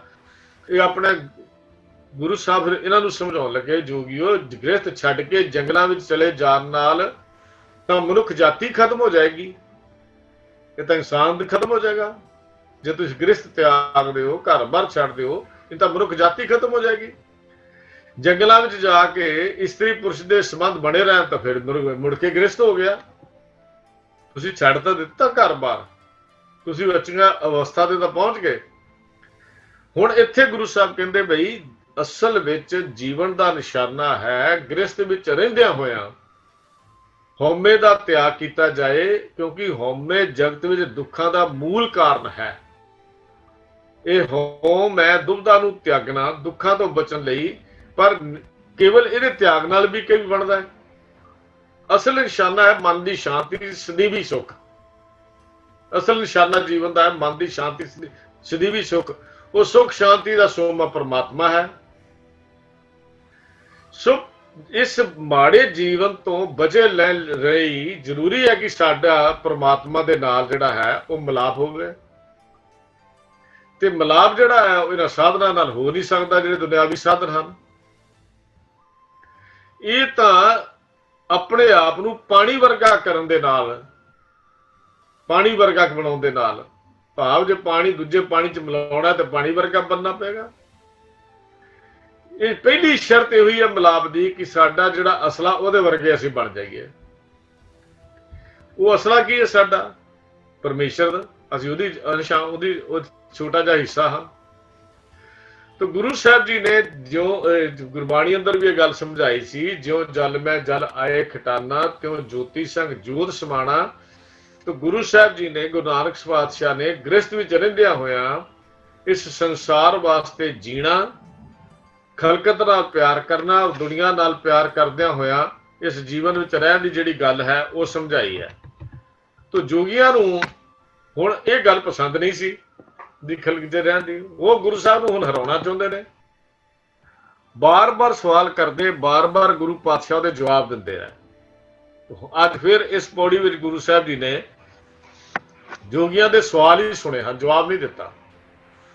ਤੇ ਜੋਗੀ ਇਹ ਗੱਲ ਕਹਿਣ ਲੱਗੇ ਵੀ 10 ਜੋਗੀ ਗੁਰੂ ਨਾਨਕ ਪਾਤਸ਼ਾਹ ਨੂੰ ਕਹਿੰਦੇ ਉਹ ਬਾਲਕੇ, ਬਾਲਾ ਹੀ ਕਹਿੰਦੇ ਸਨ। ਮੈਂ ਪਹਿਲਾਂ ਬੇਨਤੀ ਕੀਤੀ, ਜੋਗੀਆਂ ਨੇ ਆਪਣੀਆਂ ਸਿੱਧੀਆਂ ਦੀਆਂ ਤਾਕਤਾਂ ਨਾਲ ਆਪਣੀਆਂ ਉਮਰਾਂ ਬੜੀਆਂ ਵੱਡੀਆਂ ਕਰ ਲਈਆਂ, ਔਰ ਗੁਰੂ ਪਾਤਸ਼ਾਹ ਬਹੁਤ ਛੋਟੀ ਉਮਰ ਦੇ ਸਨ। ਭਾਵ ਉਹਨਾਂ ਦੇ ਮੁਤਾਬਕ, ਸੰਸਾਰ ਦੇ ਮੁਤਾਬਕ ਉਮਰ ਦਾ ਤਕਾਜ਼ਾ ਨਹੀਂ ਹੈ, ਉਹਨਾਂ ਜੋਗੀਆਂ ਦੇ ਮੁਤਾਬਕ ਗੁਰੂ ਸਾਹਿਬ ਛੋਟੀ ਉਮਰ ਸਨ। ਕਿਉਂਕਿ ਜੋ ਪ੍ਰੋਫੈਸਰ ਸਾਹਿਬ ਸਿੰਘ ਦੀ ਲਿਖਤ ਅਨੁਸਾਰ ਤਕਰੀਬਨ 1532-33 ਦੇ ਵਿੱਚ ਇਹ ਸਿੱਧ ਗੋਸ਼ਟ ਦਾ ਜਿਹੜਾ, ਜਾਂ 1538 ਦੇ ਵਿੱਚ ਜਾ ਕੇ ਸਿੱਧ ਗੋਸ਼ਟ ਸਿੱਧਾ ਨਾਲ ਮਿਲਾਪ ਹੁੰਦਾ ਹੈ। ਔਰ ਅਖੀਰ ਤੇ ਉਸੇ ਸਾਲ ਹੀ ਗੁਰੂ ਪਾਤਸ਼ਾਹ ਜਦੋਂ ਸਮਾਪਤੀ ਤੋਂ ਬਾਅਦ ਇਹ ਸਿੱਧ ਗੋਸ਼ਟ ਦੀ ਬਾਣੀ ਲਿਖਾਉਂਦੇ ਹਨ, ਕਰਤਾਰਪੁਰ ਜਿਹੜਾ ਅੱਜ ਕੱਲ੍ਹ ਪਾਕਿਸਤਾਨ ਵਿੱਚ ਹੈ, ਉੱਥੇ ਬੈਠ ਕੇ। ਉਸ ਵੇਲੇ ਭਾਈ ਲਹਿਣਾ ਜੀ ਵੀ ਗੁਰੂ ਨਾਨਕ ਦੇਵ ਮਹਾਰਾਜ ਦੀ ਸ਼ਰਨ ਵਿੱਚ ਆ ਚੁੱਕੇ ਸਨ ਔਰ ਸੇਵਕ ਬਣ ਚੁੱਕੇ ਸਨ। ਜਿਸ ਵੇਲੇ ਦੀ ਇਹ ਕਥਾ ਕਹਾਣੀ ਭਾਈ ਗੁਰਦਾਸ ਜੀ ਨੇ ਸਾਰੀ ਲਿਖੀ ਹੈ ਵੀ ਕਦੋਂ ਇਹ ਵਾਰਾਂ, ਉਹਨਾਂ ਦੀਆਂ ਵਾਰਾਂ ਪੜ੍ਹਨ ਵਾਲੀਆਂ ਨੇ, ਵੀ ਕਦੋਂ ਇਹ ਗੁਰੂ ਸਾਹਿਬ ਜੀ ਦੀ ਸ਼ਰਨ ਵਿੱਚ ਆਏ। ਬਾਬਾ ਲਹਿਣਾ ਜੀ ਗੁਰੂ ਸਾਹਿਬ ਨੇ ਕਦੋਂ ਉਦਾਸੀਆਂ ਕੀਤੀ, ਇਹ ਲਾਸਟ ਛੋਟੀ ਜਿਹੀ ਉਦਾਸੀ ਕਦੋਂ ਦੀ ਹੈ। ਖੈਰ, ਹੁਣ ਗੁਰੂ ਸਾਹਿਬ ਜੀ ਨੂੰ ਸਿੱਧ ਜਿਹੜੇ ਸਵਾਲ ਪੁੱਛਦੇ ਸੀਗੇ, ਪਹਿਲਾਂ ਵੀ ਸਵਾਲ ਪੁੱਛਿਆ, ਬਾਬਾ ਦੱਸ ਵੀ ਸਿੱਧਾ ਨੇ ਸਵਾਲ ਵੀ ਤੈਨੂੰ ਕਿਹੜੀ ਤਾਕਤ ਪਹਾੜਾਂ ਤੇ ਚੜਾ ਦਿੰਦੀ ਹੈ। ਸਿੱਧ ਪੁੱਛਣ ਸੁਣ ਬਾਲਿਆ, ਭਾਈ ਗੁਰਦਾਸ ਜੀ ਨੇ ਲਿਖਿਆ ਨਾ, ਕੌਣ ਸ਼ਕਤ ਤੋਂ ਇੱਥੇ ਲਿਆਈ, ਵੀ ਕਿਹੜੀ ਸ਼ਕਤੀ ਹੈ ਤੈਨੂੰ ਪਹਾੜਾਂ ਤੇ ਚੜ ਕੇ, ਅਸੀਂ ਸਮੇਰ ਤੇ ਬੈਠੇ ਨੂੰ ਸਮੇਰ ਤੇ ਚੜ ਆਇਆ, ਅਸੀਂ ਨਾਨਕਮਤ ਦੀਆਂ ਟੀਸੀਆਂ ਤੇ ਸੀ ਤੂੰ ਉੱਥੇ ਪਹੁੰਚ ਗਿਆ, ਵੀ ਸ਼ਕਤੀ ਕਿਹੜੀ ਹੈ ਤੇਰੇ ਪਾਸ, ਕਿਹੜੀ ਤਾਕਤ ਤੇਰੇ ਪਾਸ ਹੈ। ਤੇ ਗੁਰੂ ਪਾਤਸ਼ਾਹ ਜੀ ਨੇ ਅੱਗੋਂ ਜਵਾਬ ਦਿੱਤਾ ਸੀ, ਹੋ ਜਪਿਆ ਪਰਮੇਸ਼ਰੋ, ਵੀ ਮੈਂ ਤਾਂ ਪਰਮੇਸ਼ਰ ਨੂੰ ਜਪਦਾ, ਮੇਰੇ ਕੋਲ ਹੋਰ ਕੋਈ ਤਾਕਤ ਨਹੀਂ ਹੈ। ਭਾਓ ਭਗਤ ਸੰਗਤ ਤਾੜੀ ਲਾਈ, ਤੇ ਮੈਂ ਤਾਂ ਤਾੜੀ ਲਾਈ ਸੀ, ਉਹਦੇ ਨਾਲ ਪਰਮੇਸ਼ਰ ਦੇ ਨਾਲ ਜੁੜਿਆ ਹੋਇਆ। ਫਿਰ ਸਿੱਧਾ ਨੇ ਅਗਲਾ ਸਵਾਲ ਕੀਤਾ, ਆਖਣ ਸਿੱਧ ਸੁਣ ਬਾਲਿਆ, ਫਿਰ ਬਾਲਾ ਲਫ਼ਜ਼ ਕਿਹਾ, ਆਖਣ ਸਿੱਧ ਸੁਣ ਬਾਲਿਆ, ਬਾਲਿਆ ਦਾ ਮਤਲਬ ਬੱਚਾ, ਛੋਟਿਆ ਜਿਹਾ, ਅਗਿਆਨੀ ਜੋ ਕਹਿੰਦੇ ਸਨ, ਆਪਣਾ ਨਾਮ ਤੁਮ ਦਿਓ ਬਤਾਈ, ਤੁਸੀਂ ਸਾਨੂੰ ਆਪਣਾ ਨਾਮ ਹੀ ਦੱਸ ਦੇ ਵੀ ਤੇਰਾ ਨਾਮ ਕੀ ਹੈ। ਗੁਰੂ ਨਾਨਕ ਦੇਵ ਪਾਤਸ਼ਾਹ ਜੀ ਦਾ ਜਵਾਬ ਸੀ, ਬਾਬਾ ਆਖੇ ਨਾਥ ਜੀ, ਨਾਥ ਸੀ ਨਾ, ਆਪਣੇ ਨਾਥ ਕਹਾਉਂਦੇ ਸਨ, ਨਾਨਕ ਨਾਮ ਜਪੇ ਗਤ ਪਾਈ, ਨਾਮ ਤਾਂ ਮੇਰਾ ਨਾਨਕ ਹੈ, ਪਰ ਮੈਂ ਪਰਮੇਸ਼ਰ ਦੀ ਅਰਾਧਨਾ ਕਰਕੇ ਹੀ ਇਸ ਅਵਸਥਾ ਤੇ ਪਹੁੰਚਿਆ ਹਾਂ ਜਿਹੜੀ ਗੱਲਾਂ ਤੁਸੀਂ ਮੈਨੂੰ ਪੁੱਛੀਆਂ ਹਨ। ਮੇਰੇ ਕੋਲ ਹੋਰ ਕੋਈ ਤਾਕਤ ਨਹੀਂ ਹੈ, ਮੇਰੇ ਕੋਲ ਰਿੱਧੀਆਂ ਸਿੱਧੀਆਂ ਦੀਆਂ ਤਾਕਤਾਂ ਨਹੀਂ, ਮੇਰੇ ਕੋਲ ਸ਼ਕਤੀਆਂ ਨਹੀਂ ਜਿਹੜੀਆਂ ਸ਼ਕਤੀਆਂ ਦੀ ਤੁਸੀਂ ਗੱਲ ਕਰਦੇ ਹੋ। ਮੈਂ ਤਾਂ ਆਪਣੇ ਆਪ ਨੂੰ ਬਹੁਤ ਛੋਟਾ ਜਿਹਾ ਸਮਝਦਾ। ਗੁਰੂ ਨਾਨਕ ਦੇਵ ਮਹਾਰਾਜ ਕਹਿਣ ਲੱਗੇ ਵੀ ਸਿੱਧੋ ਨੀਚ ਕਰਾਏ ਊਚ ਘਰ ਆਈ, ਆਪਣੇ ਆਪ ਨੂੰ ਨੀਵਾਂ ਜਾਣ ਕੇ, ਭਾਵ ਆਪਣੇ ਅੰਦਰੋਂ ਹਉਮੈ ਤਿਆਗ ਕੇ, ਹੰਕਾਰ ਕੱਢ ਕੇ ਉੱਚੇ ਦੇ ਘਰ 'ਚ ਪਹੁੰਚਿਆ ਜਾ ਸਕਦਾ ਹੈ। ਜਿਹੜੇ ਬੰਦੇ ਅੰਦਰ ਇਹ ਗੁਣ ਨਹੀਂ ਹੈ, ਉਹ ਪਰਮੇਸ਼ਰ ਦੇ ਨਾਲ ਮਿਲਾਪ ਵੀ ਨਹੀਂ ਕਰ ਸਕਦਾ। ਸਿੱਧਾ ਨੇ ਉਹਨੂੰ ਪੁੱਛਿਆ ਵੀ ਦੱਸ ਵੀ ਕਿਹੜੀ ਸ਼ਕਤੀ ਹੈ, ਕਿਹੜੀ ਤਾਕਤ ਹੈ ਤੈਨੂੰ ਇੱਥੇ ਲੈ ਕੇ ਆਈ ਹੈ, ਜਿਹਨੇ ਤੈਨੂੰ ਜੰਗਲ ਵੀ ਆ ਬਾਂਧ ਦੇ ਵਿੱਚ ਡਰਨ ਨਹੀਂ ਦਿੱਤਾ, ਜਿਸ ਨੇ ਪਹਾੜਾਂ ਦੀਆਂ ਟੀਸੀਆਂ ਤੇ ਵੀ ਤੈਨੂੰ ਉਹ ਪਹੁੰਚਾ ਦਿੱਤਾ, ਪਹਾੜਾਂ ਦੀਆਂ ਟੀਸੀਆਂ ਤੇ ਤੈਨੂੰ ਪਹੁੰਚਾ ਦਿੱਤਾ, 18,000 ਫੁੱਟ ਦੀ ਉਚਾਈ ਤੇ ਕਰੀਬ ਤੂੰ ਪਹੁੰਚ ਗਿਆ, ਅਸੀਂ ਤਾਂ ਸਿੱਧੀਆਂ ਦੀ ਤਾਕਤ ਨਾਲ ਆ ਗਏ, ਤੇਰੇ ਕੋਲ ਕਿਹੜੀ ਤਾਕਤ ਹੈ, ਤੇਰੇ ਕੋਲ ਕਿਹੜੀ ਸ਼ਕਤੀ ਹੈ। ਤਾਂ ਗੁਰੂ ਸਾਹਿਬ ਦਾ ਜਵਾਬ ਸੀ ਵੀ ਇਸ ਤੋਂ ਗੱਲ ਇਹ ਹੈ ਵੀ ਮੈਨੂੰ ਤਾਂ ਨਾ ਘਰ ਤੇ ਨਾ ਜੰਗਲ, ਉਹਦਾ 'ਚ ਫਰਕ ਹੀ ਨਹੀਂ ਲੱਗਦਾ। ਦੱਸੋ, ਹੁਣ ਬੜੀ ਹੈਰਾਨੀ ਦੀ ਗੱਲ ਹੈ, ਕਿਸੇ ਨੂੰ ਜਿੱਤ ਕਰਨਾ ਹੋਵੇ, ਜਿਹਨੇ 30 ਸਾਲ 50 ਸਾਲ 100 ਸਾਲ ਆਪਣਾ ਜੰਗਲਾਂ ਵਿੱਚ ਬਿਤਾ ਦਿੱਤਾ ਹੋਵੇ, ਸਿਰਫ ਆਪਣੇ ਆਪ ਨੂੰ ਉੱਚਾ ਦਿਖਾਉਣ ਲਈ ਉਹਨੂੰ ਕਹਿ ਦਿਓ ਕਿ ਮੈਨੂੰ ਘਰ ਤੇ ਜੰਗਲ 'ਚ ਫਰਕ ਹੀ ਨਹੀਂ ਲੱਗਦਾ, ਕਿੰਨਾ ਕੁ ਨਮੋਸ਼ੀ ਉਹਦੇ ਪੱਲੇ ਪੈਂਦੀ ਹੋਏਗੀ। ਤੋ ਸਿੱਧਾ ਨੂੰ ਗੁਰੂ ਬਾਬਾ ਜੀ ਕਹਿਣ ਲੱਗੇ ਵੀ ਮੈਨੂੰ ਤਾਂ ਘਰ ਤੇ ਜੰਗਲ ਵਿੱਚ ਫਰਕ ਨਹੀਂ ਲੱਗਦਾ, ਘਰ ਤੇ ਪਹਾੜ ਵਿੱਚ ਕੋਈ ਫਰਕ ਨਹੀਂ ਲੱਗਦਾ, ਨਾ ਤੁਹਾਡੇ ਪਹਾੜਾਂ ਦੀਆਂ ਟੀਸੀਆਂ ਦਾ ਤੇ ਨਾ ਜੰਗਲ ਦੇ ਇਹਨਾਂ ਡਰਾਉਣੇ ਥਾਵਾਂ ਦਾ ਮੈਨੂੰ ਕੋਈ ਫਰਕ ਨਜ਼ਰ ਨਹੀਂ ਆਉਂਦਾ। ਮੈਨੂੰ ਘਰ ਵਿੱਚ ਵੀ ਉਹੀ ਪ੍ਰਭੂ ਦਿਸਦਾ ਹੈ ਤੇ ਇਸ ਜੰਗਲ ਵਿੱਚ ਵੀ ਉਹੀ ਪ੍ਰਭੂ ਦਿਸਦਾ ਹੈ, ਮੈਨੂੰ ਘਰ ਵਿੱਚ ਵੀ ਉਹੀ ਪਰਮੇਸ਼ਰ ਦਿਸਦਾ ਹੈ ਤੇ ਮੈਨੂੰ ਪਹਾੜਾਂ ਦੀਆਂ ਟੀਸੀਆਂ ਤੇ ਵੀ ਉਹੀ ਪ੍ਰਭੂ ਦਿਸਦਾ ਹੈ, ਮੈਨੂੰ ਉਜਾੜ ਵਿੱਚ ਵੀ ਉਹੀ ਦਿਸਦਾ ਹੈ ਤੇ ਮੈਨੂੰ ਉਹ ਵਸੇ ਹੋਏ ਘੁੱਗੂ ਸ਼ਹਿਰਾਂ ਵਿੱਚ ਵੀ ਉਹੀ ਦਿਸਦਾ। ਮੈਨੂੰ ਤਾਂ ਫਰਕ ਲੱਗਦਾ ਨਹੀਂ, ਤੁਹਾਡੀ ਨਜ਼ਰਾਂ 'ਚ ਫਰਕ ਹੋਏਗਾ, ਮੈਨੂੰ ਤਾਂ ਪ੍ਰਭੂ ਹਰ ਵੇਲੇ ਹੀ ਨੇੜੇ ਦਿਸਦਾ, ਨਾਲ ਹੀ ਦਿਸਦਾ। ਗੁਰੂ ਅਰਜਨ ਦੇਵ ਮਹਾਰਾਜ ਜੀ ਨੇ ਗੌੜੀ ਰਾਗ ਦੇ ਵਿੱਚ ਇੱਕ ਪੰਕਤੀ ਲਿਖੀ ਹੈ, ਤੂੰ ਹੀ ਗ੍ਰਹਿ ਤੂੰ ਹੀ ਬਨ ਤੂੰ ਹੀ ਗਾਉ ਤੂੰ ਹੀ ਸੁਨ, ਹੈ ਨਾਨਕ ਨੇਰ ਨੇਰੀ।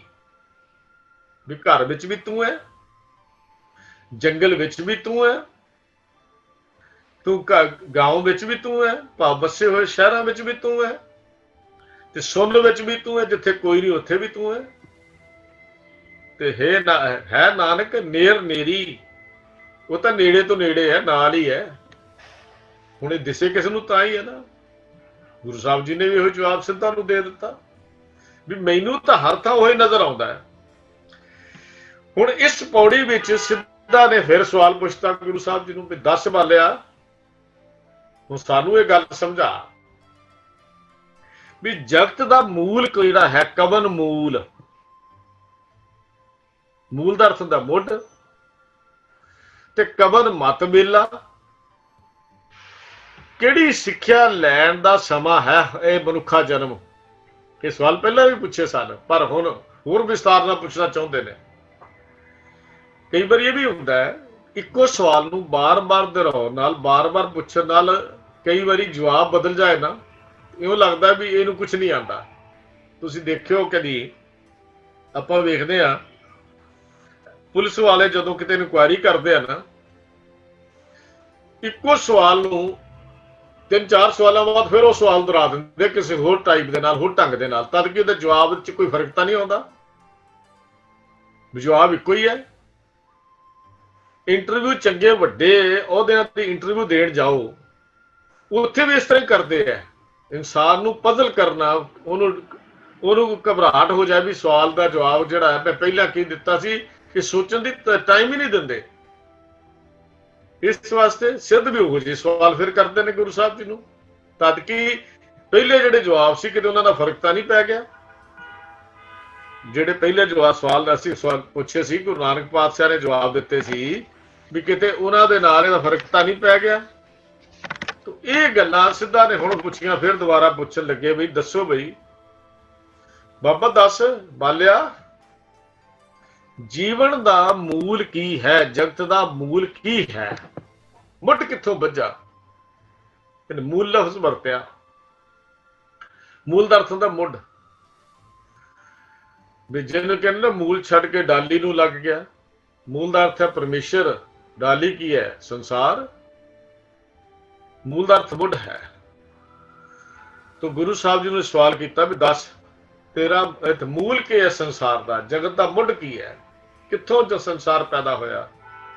ਹਲੇ ਆਪਾਂ ਬਹੁਤ ਵਿਸਤਾਰ ਨਾਲ ਇਹ ਗੱਲ ਨੂੰ ਅੱਗੇ ਗੁਰੂ ਨਾਨਕ ਪਾਤਸ਼ਾਹ ਦੇ ਜਵਾਬਾਂ ਨੂੰ ਪਹਿਲਾਂ ਆਪਾਂ ਵਿਚਾਰ ਕਰ ਚੁੱਕੇ ਹਾਂ, ਪਰ ਕਿਉਂਕਿ ਹੁਣ ਫਿਰ ਸਵਾਲ ਆਏ ਨੇ, ਹੁਣ ਸਵਾਲਾਂ ਦੇ ਜਵਾਬ ਫਿਰ ਗੁਰੂ ਸਾਹਿਬ ਨੇ ਦੇਣੇ ਨੇ। ਉਹਨਾਂ ਦੇ ਵਿਚਾਰ ਦੇ ਢੰਗ, ਉਹਨਾਂ ਦੇ ਸਵਾਲ ਪੁੱਛਣ ਦਾ ਢੰਗ, ਗੁਰੂ ਸਾਹਿਬ ਦੇ ਵਿਚਾਰ ਦੇਣ ਦਾ ਢੰਗ ਬਦਲਿਆ, ਸਿਧਾਂਤ ਨਹੀਂ ਬਦਲਿਆ। ਸਿਧਾਂਤ ਉਹੀ ਹੈ ਜੋ ਜਵਾਬ ਪਹਿਲਾਂ ਦਿੱਤਾ ਸੀ, ਉਹੀ ਜਵਾਬ ਗੁਰੂ ਪਾਤਸ਼ਾਹ ਹੁੰਦੇ ਰਹੇ। ਤੇ ਜਵਾਬ ਜਿਹੜੇ ਨੇ ਇਸ ਪੌੜੀ 'ਚ ਕੋਈ ਨਹੀਂ, ਪੂਰੀ 43ਵੀਂ ਪੌੜੀ ਸਿੱਧਾ ਕੋਲੋਂ ਪੁੱਛੇ ਹੋਏ ਸਵਾਲ ਹੀ ਹਨ, ਔਰ 44ਵੀਂ ਪੌੜੀ ਜਿਹੜੀ ਪੂਰੀ ਗੁਰੂ ਨਾਨਕ ਦੇਵ ਮਹਾਰਾਜ ਦੇ ਜਵਾਬ ਹਨ। ਇੱਥੇ ਪਹਿਲਾ ਸਵਾਲ ਉਹਨਾਂ ਨੇ ਪੁੱਛਿਆ, ਜਿਵੇਂ ਜਿਵੇਂ ਸਵਾਲ ਪੁੱਛਦੇ ਨੇ ਗੁਰੂ ਸਾਹਿਬ ਨੇ ਜਵਾਬ ਵੀ ਉਸੇ ਮੁਤਾਬਕ ਦਿੱਤੇ ਹਨ। ਹੁਣ ਸਿੱਧ ਉਹਨਾਂ ਨੂੰ ਪੁੱਛਦੇ ਵੀ ਦੱਸ ਜਗਤ ਦਾ ਮੂਲ ਕੀ ਹੈ, ਜਗਤ ਦਾ ਮੁੱਢ ਕੀ ਹੈ। ਹੁਣ ਛੋਟੀ ਸੋਚ ਹੈ ਉਹਨਾਂ ਦੀ, ਦੂਰਅੰਦੇਸ਼ੀ ਹੈ ਕੋਈ ਨਹੀਂ, ਬਸ ਗੁਰੂ ਨਾਨਕ ਨੂੰ ਹਰਾਉਣਾ ਚਾਹੁੰਦੇ ਨੇ। ਤੇ ਇਹ ਹੁਣ ਫਿਰ ਪੁੱਛਦੇ ਵੀ ਦੱਸ ਬਾਲੇ ਵੀ ਕਿਹਦੀ ਸਿੱਖਿਆ ਲੈਣ ਦਾ ਸਮਾਂ ਹੈ, ਵੀ ਕਿਹੜੀ ਸਿੱਖਿਆ ਲੈਣ ਦਾ ਸਮਾਂ ਹੈ। ਸਾਰੀ ਜ਼ਿੰਦਗੀ ਨਿਗਾਹਤੀਆਂ, ਕਈ ਸੈਂਕੜੇ ਸਾਲ ਤੁਸੀਂ ਆਪਣੀਆਂ ਉਮਰਾਂ ਕਰ ਲਈਆਂ ਭੋਲਿਓ, ਵੀ ਤੁਹਾਨੂੰ ਅਜੇ ਇਹ ਗੱਲ ਨਹੀਂ ਪਤਾ। ਫਿਰ ਤੁਸੀਂ ਘਰ ਹੀ ਕਿਉਂ ਛੱਡਿਆ ਸੀ, ਤੁਸੀਂ ਜੰਗਲਾਂ 'ਚ ਵਾਸਾ ਹੀ ਕਿਉਂ ਕਰ ਲਿਆ, ਪਹਾੜਾਂ 'ਚ ਕਿਉਂ ਚਲੇ ਗਏ, ਪਰਬਤਾਂ 'ਤੇ ਜਾ ਕੇ ਕਿਉਂ ਗਏ, ਕੱਪੜੇ ਪਾ ਲਏ, ਕਿਉਂ ਲੋਕਾਂ ਘਰ ਮੰਗਣ ਗਏ, ਕਿਉਂ ਖੱਪਰ ਫੜੇ। ਨਹੀਂ ਜੀ ਤੁਹਾਨੂੰ ਇਸ ਗੱਲ ਦਾ ਹੀ ਨਹੀਂ ਪਤਾ ਵੀ ਸਿੱਖਿਆ ਕਿਹੜੀ ਲੈਣ ਦਾ ਪਤਾ ਹੈ, ਕਿਹੜੀ ਸਿੱਖਿਆ ਲੈਣੀ ਹੈ, ਕਿਹੜੀ ਮੱਤ ਲੈਣੀ ਹੈ। ਇਹ ਮਨੁੱਖਾ ਜਨਮ ਕਾਹਦੇ ਲਈ ਮਿਲਿਆ, ਜੇ ਤੁਹਾਨੂੰ ਇਸ ਗੱਲ ਦਾ ਹੀ ਨਹੀਂ ਪਤਾ ਤੇ ਮਿਲਾਪ ਕਿਵੇਂ ਕਰੋਗੇ। ਦੇਖੋ ਛੋਟੀ ਮੱਤ ਹੈ ਜਾਂ ਇਹ ਕਹਿ ਲਓ ਚਲਾਕੀ ਹੈ, ਦੋ ਲਫ਼ਜ਼ਾਂ ਹੁੰਦਾ, ਆਪਣੀ ਸੋਚ ਛੋਟੀ ਹੈ, ਇੱਕ ਚਲਾਕੀ ਹੈ। ਵੀ ਸੋਚ ਛੋਟੀ ਕਰਕੇ ਉਹਨਾਂ ਨੂੰ ਪਤਾ ਨਹੀਂ ਸੀ ਮਨੋਰਥ ਕੀ ਹੈ, ਤੇ ਚਲਾਕੀ ਇਹ ਹੈ ਵੀ ਉਹ ਗੁਰੂ ਨਾਨਕ ਪਾਤਸ਼ਾਹ ਨੂੰ ਹਰਾਉਣਾ ਚਾਹੁੰਦੇ ਨੇ, ਜਿਹਨਾਂ ਜਵਾਬ ਨਾ ਹੋਵੇ, ਇਹਨਾਂ ਗੱਲਾਂ ਦਾ ਜਵਾਬ ਨਾ ਮਿਲੇ। ਤਾਂ ਪਹਿਲਾ ਸਵਾਲ ਉਹਨਾਂ ਨੇ ਪੁੱਛਿਆ ਵੀ ਦੱਸ ਇਹੋ ਵੀ ਕਿਹੜੀ ਮੱਤ ਹੈ, ਕਿਹੜਾ ਮੱਤ ਦੀ ਲੈ ਕੇ ਜਗਤ ਤੋਂ ਕਿਨਾਰੇ ਲੱਗੀਦਾ, ਪਾਰ ਹੋਈਦਾ। ਦੱਸ ਕਿਵੇਂ ਪਾਰ ਹੋਈਦਾ ਸੰਸਾਰ ਤੋਂ, ਵੀ ਸੰਸਾਰ ਦਾ ਮੁੱਢ ਕੀ ਹੈ, ਕਿਹੜੀ ਮੱਤ ਲੈਣ ਦਾ ਸਮਾਂ ਹੈ, ਕਿਹਦੀ ਸਿੱਖਿਆ ਲੈਣ ਦਾ ਸਮਾਂ ਹੈ, ਤਾਂ ਕਿ ਜਗਤ ਤੋਂ ਪਾਰ ਉਤਾਰਾ ਹੋ ਸਕੇ, ਵੀ ਜਗਤ ਤੋਂ ਅਸੀਂ ਸੰਸਾਰ ਭਵਜਲ ਤੋਂ ਪਾਰ ਹੋ ਜਾਈਏ।